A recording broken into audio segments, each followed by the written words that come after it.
Hi friends केनता अच्छा आपण माने सबू मुई तो बहुत भर अच्छे आशा करुचे आपण माने भी बहुत भर थे। आज आम बनामा कखारु बड़ी भजा। इटा मुई कखारु बड़ी नहीं कखारु बड़ी के मुई गरम पानी रे बोतरी दौचे आधा घंटा लगी। देख पूरा बढ़िया से बोतरी गला आमर बड़ी। एबे आमे बड़ी के इनर पानी चिपी चिपी कर आमे अलगा ठाने रखीदेमा। मोर वीडियो भल लागले मोर चैनल के टिके सब्सक्राइब करबे जिन माने मोर वीडियो न्यू न्यू देखुछन। लाइक शेयर कमेंट भी टिके करिदेबे।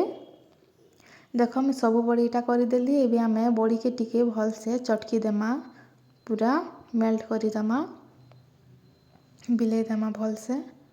देख पूरा बहुत बढ़िया से एटा मुई चटकी देली। एबे आमे इने आरआर पाउडर टिके देमा आउ भल से मिक्स करिदेमा। आपण माने इने चाहेले बेसन पाउडर भी टिके दे पारबे। मैं आरआर पाउडर दे देली। तापरे एबे आमे इने स्वाद अनुसार नून टिके दे देमा, हल्दी पाउडर, लंका पाउडर, धनिया पाउडर, जीरा पाउडर।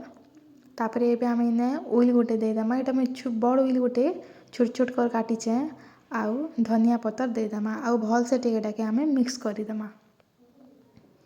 तापरे एबे आमे इने पानी टिके दे देमा। बेसी भी पानिया नहीं करबे। बेसी पानिया कले आमर भजाटा पूरा भल नहीं हुए तो कम पानी देबे। टिके काठुआ करिए काम एटा के चटकी मा जेनता गोल गोल कले पूरा गोल होथिबा। देखो पूरा केते बढ़िया से गोल ही जोचे। बेसी पानी दे देले एंता नहीं हुए तो कम पानी दे कर करबे। तापरे एबे आमे तावारे तेल टिके देमा और एटा के गोल गोल करमा आउ तावारे टिके टिके दे करी प्रेस करी देमा।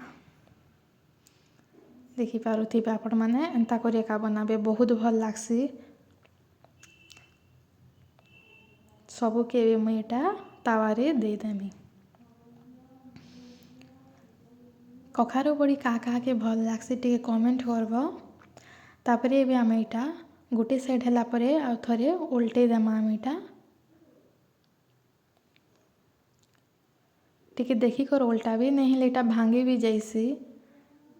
देखि पारुथिबे मैं सब के पूरा भल से उल्टे दउछे। इटा के आमे पूरा लाल पते पूरा बढ़िया से आमे भाजी देमा पूरा क्रिस्पी करी। देख रेडी हो गला आमर कखारु बड़ी भजा। Thank you bye.